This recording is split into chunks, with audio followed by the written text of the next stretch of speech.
ఈరోజు దేశ రాజకీయాలలో ఒక పక్కన రాజ్యాంగాన్ని మార్చాలి, రిజర్వేషన్లను రద్దు చేయాలి, ఎన్నికల్లో నెగ్గాలి అంటే ఎన్నికల కమిషన్ను కూడా దుర్వినియోగపరిచి బ్రతికున్న ఓటర్లను చనిపోయినట్టుగా, లేని ఓటర్లను ఉన్నట్టుగా నమోదు చేసి ప్రజాస్వామ్య ప్రక్రియను అపహాస్యం చేస్తున్న ఎన్డీఏ ఒక పక్కన, మహాత్మా గాంధీ గారి స్ఫూర్తితో సాధించుకున్న ప్రజాస్వామ్యం శాంతియుతంగా ప్రపంచాన్నే జయించవచ్చు అని ఆదర్శంగా నిలబడిన మహాత్మా గాంధీ గారి స్ఫూర్తితో డాక్టర్ బాబాసాహెబ్ అంబేద్కర్ గారు అందించిన రాజ్యాంగాన్ని రక్షించడం, రాజ్యాంగ స్ఫూర్తిని కొనసాగించడం, రాజ్యాంగబద్ధమైన సంస్థల్ని పరిరక్షించడం, ఇండియా కూటమి ఈరోజు ఇంకొక పక్కన. అందుకే రాజ్యాంగ వ్యతిరేకులైన, రాజ్యాంగాన్ని రద్దు చేయాలని కుట్రలు చేస్తున్న వాళ్లను ఈ ఉపరాష్ట్రపతి ఎన్నికల్లో ఓడించడానికి ఇండియా కూటమి రాజకీయ పార్టీలకు అతీతంగా, రాజకీయాలతో సంబంధం లేని ఒక వ్యవసాయ రైతు కుటుంబంలో జన్మించిన తెలంగాణ బిడ్డ, ఉస్మానియా యూనివర్సిటీ పట్టభద్రుడు, తెలంగాణ హైకోర్టు జడ్జిగా, ఇతర రాష్ట్రాలలో చీఫ్ జస్టిస్గా, సుప్రీంకోర్టు జస్టిస్గా సుదీర్ఘకాలం సేవలను అందించి రాజ్యాంగాన్ని పరిరక్షించడమే కాదు, రాజ్యాంగ నిపుణుడిగా పేరుగాంచిన జస్టిస్ సుదర్శన్ రెడ్డిని ఈరోజు అభ్యర్థిగా ప్రకటించడం మనందరికీ గర్వకారణము. ఈరోజు వారిని గెలిపించవలసిన బాధ్యత ప్రతి తెలుగువాడి మీద ఉన్నది.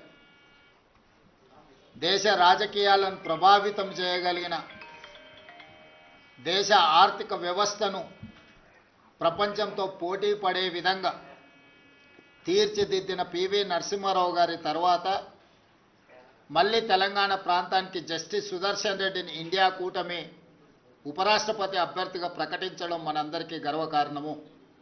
అందుకే ఈరోజు తెలంగాణ రాష్ట్ర ప్రభుత్వం తరఫున ఇండియా కూటమి రాజకీయాలకు అతీతంగా న్యాయ నిపుణుడు, న్యాయ కోవిదుడు జస్టిస్ సుదర్శన్ రెడ్డి గారిని అభ్యర్థిగా ప్రకటించడంతో రాజకీయాలకు అతీతంగా మనందరము ఏకం అవ్వాల్సిన సందర్భము. అందుకే ఈరోజు Telugu Desam party, YSR party, BRS party, MIM party, అదేవిధంగా ఉభయ రాష్ట్రాలలో ఉన్న బీజేపీ రాజ్యసభ, లోక్సభ మెంబర్స్కు కూడా విజ్ఞప్తి చేస్తున్నా, తెలుగువాడికి దక్కిన గౌరవం జస్టిస్ సుదర్శన్ రెడ్డి ఉపరాష్ట్రపతి అభ్యర్థిగా ప్రకటించడం. అందుకే మనందరం కలిసికట్టుగా 42 మంది లోక్సభ సభ్యులు, 18 మంది రాజ్యసభ సభ్యులు, ఉభయ రాష్ట్రాలకు సంబంధించిన వాళ్ళందరం ఒక తాటి మీదకి వచ్చి జస్టిస్ సుదర్శన్ రెడ్డి గెలుపులో భాగస్వాములు కావాలి. జస్టిస్ సుదర్శన్ రెడ్డిని గెలిపించవలసిన బాధ్యత మన అందరి మీద ఉన్నది. కాబట్టి చంద్రబాబు నాయుడు గారిని, చంద్రశేఖరరావు గారిని, వైఎస్ జగన్మోహన్ రెడ్డి గారిని, జనసేన అధ్యక్షుడు పవన్ కళ్యాణ్ గారిని, ఎంఐఎం పార్టీ అధ్యక్షుడు అసదుద్దీన్ ఓవైసీ గారిని, అదేవిధంగా ఉభయ కమ్యూనిస్టు పార్టీలు, ఈ రాష్ట్రాల నుంచి ప్రాతినిధ్యం లేకపోయినా ఇతర రాష్ట్రాలలో కమ్యూనిస్టు ప్రాతినిధ్యం ఉన్నది కాబట్టి ఆయా పార్టీలను కూడా తెలుగు వాళ్ళుగా మన వాళ్ళు సంప్రదించి మద్దతు కూడగట్టి జస్టిస్ సుదర్శన్ రెడ్డి గారి గెలుపు కోసం పని చేయాలి.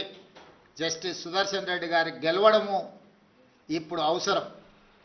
ఎందుకంటే రాజ్యాంగాన్ని పరిరక్షించాలంటే న్యాయ నిపుణులు, న్యాయ కోవిదులు రాజ్యాంగాన్ని ప్రజలకు ఆ స్ఫూర్తిని అందించడానికి ఉపరాష్ట్రపతిగా ఉంటే ఇది దేశ ప్రజలకు ప్రయోజనం చేకూరుతుంది, ప్రజాస్వామ్యం కాపాడబడుతుంది అందుకే ప్రజాస్వామ్యాన్ని పరిరక్షించడానికి రాజకీయాలకు అతీతంగా మనందరం ఏకమై జస్టిస్ సుదర్శన్ రెడ్డి గారిని గెలిపించాల్సిన అవసరం ఉంది. వారికి మద్దతు ఇవ్వవలసిందిగా ఉభయ తెలుగు రాష్ట్రాలలో ఉన్న రాజకీయ పార్టీలను, వాటి నాయకత్వాన్ని ఈరోజు తెలంగాణ కాంగ్రెస్ పార్టీ తరఫున, మంత్రివర్గం తరఫున వారందరూ కూడా నేను విజ్ఞప్తి చేస్తున్నా.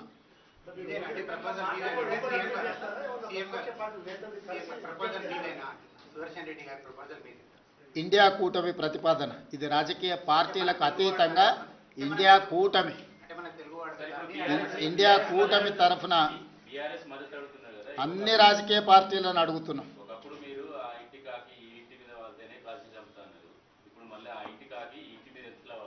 ఇది ఇండియా కూటమి. జస్టిస్ సుదర్శన్ రెడ్డి గారు కాంగ్రెస్ పార్టీ కాదు. అందుకే మీకు మొట్టమొదటి ఓపెనింగ్ రిమార్క్స్లోనే చెప్పిన, జస్టిస్ సుదర్శన్ రెడ్డి కాంగ్రెస్ పార్టీ ప్రతినిధి కాదు, కాంగ్రెస్ పార్టీ సభ్యుడు కాదు, కాంగ్రెస్ పార్టీ ఒకటే ప్రతిపాదించిన అభ్యర్థి కాదు. ఇండియా కూటమి ప్రజాస్వామ్యాన్ని పరిరక్షించడానికి న్యాయ నిపుణుడు, న్యాయ కోవిదుడైన జస్టిస్ సుదర్శన్ రెడ్డిని ప్రతిపాదించారు. వారికి ఏ రాజకీయ పార్టీతో సంబంధం కానీ, అనుబంధం కానీ, సభ్యత్వం కానీ లేదు. పార్టీలకు అతీతంగా జస్టిస్ సుదర్శన్ రెడ్డి గారిని గెలిపించాల్సిన బాధ్యత ప్రతి తెలుగువాడి మీద ఉన్నది. అందుకే ఈరోజు తెలుగు భాషను ప్రాచీన భాషగా గుర్తించాలనుకున్నప్పుడు అందరం ఏకమైనం. అంతెందుకు 1991లో కాంగ్రెస్ పార్టీ పివి నరసింహారావు గారిని దేశ ప్రధానమంత్రిగా చేసి ఉప ఎన్నికలకు నంద్యాలలో పోటీ పడినప్పుడు ఆనాడు గంగుల ప్రతాప్ రెడ్డి గారు రాజీనామా చేసి పివి నరసింహారావు గారు నంద్యాల ఎంపీగా ప్రతిపాదించినప్పుడు పెద్దలు నందమూరి తారక రామారావు గారు ముందుకు వచ్చి ఒక తెలుగువాడి దేశ ప్రధానమంత్రి అవుతున్నాడు అంటే అది మనందరికీ గర్వకారణము. ఎన్నికల్లో తెలుగుదేశం పార్టీ ప్రధాన ప్రతిపక్షంగా పోటీ పెట్టడం లేదు, అందుకే పివి నరసింహారావు గారిని గెలిపించండి అని చెప్పి ఆ రోజు నందమూరి తారక రామారావు గారు ముందుకు వచ్చిండ్రు. సిద్ధాంతపరంగా వైరుధ్యం ఉన్న కాంగ్రెస్ తెలుగుదేశం ఆనాడు ఎన్టీ రామారావు గారు పివి నరసింహారావు గారికి సంపూర్ణమైన మద్దతును పలికి వారి గెలుపుకు పూర్తిగా సహకరించి రాజకీయ విజ్ఞతను ప్రదర్శించారు. ఈరోజు తెలుగు వాళ్ళందరూ కూడా ఎన్టీ రామారావు గారిని ఆదర్శంగా తీసుకొని రాజకీయ విజ్ఞతను ప్రదర్శించి ఒక తెలుగువాడు ఉపరాష్ట్రపతి అయ్యే అవకాశం వచ్చింది. ఈనాడు వారు ఉపరాష్ట్రపతిగా నెగ్గితే భవిష్యత్తులో వారు రాష్ట్రపతి అవ్వడానికి కూడా అవకాశం ఉంటుంది. మళ్ళీ నీలం సంజీవరెడ్డి తర్వాత పివి నరసింహారావు గారి తర్వాత తెలుగు రాష్ట్రాల నుంచి ఒక గొప్ప అవకాశం మన అందరికీ గౌరవం దక్కే అవకాశం ఉంది. అందుకే ఈరోజు మనందరం ఈ చర్చలు, మీరు అడిగే ప్రశ్నలు, చర్చలు ఇవన్నీ కాంగ్రెస్ పార్టీకి సంబంధించినవి. కాబట్టి ఈరోజు వివాదాలకు సంబంధించిన ప్రశ్నల కంటే విజ్ఞతతో కూడుకున్న విధానంతో మనందరం ముందుకు వెళ్ళాలి. మనందరం కూడా విజ్ఞత ప్రదర్శించాలి. మనందరం ఏకమై ప్రజాస్వామ్యాన్ని కాపాడుకోవాలి. ఈరోజు రాజ్యాంగాన్ని పరిరక్షించాలి అంటే రాజ్యాంగ నిపుణుడు, న్యాయ కోవిదుడు ఉపరాష్ట్రపతికి ఉంటే అందరికీ గౌరవంగా ఉంటుంది, ఈ దేశానికి అంతిమంగా మేలు జరుగుతుంది. కాబట్టి వివాదాస్పదమైన ప్రశ్నలు కానీ, వివాదాస్పదమైన అంశాలకు ఈరోజు పత్రికా సమావేశంలో తావు లేదు. అందుకే పాత్రికేయ మిత్రులకు కూడా నా విజ్ఞప్తి, మీ ఆలోచనలు ఏవైనా ఉన్నా మీ భిన్నాభిప్రాయాలను కూడా పక్కన పెట్టి మీరందరూ కూడా కలిసికట్టుగా జస్టిస్ సుదర్శన్ రెడ్డి గారికి మద్దతు ఇవ్వాల్సిందిగా మీ అందరు కూడా విజ్ఞప్తి చేస్తున్నా.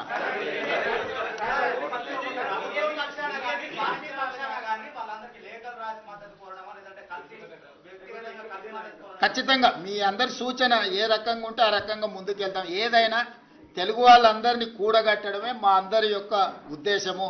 మీరిచ్చే సూచనలు తీసుకొని ఇంకా మంచి కార్యాచరణ మీరు ఏదైనా, ఇప్పుడు ఫస్ట్ రియాక్షన్ ఇది,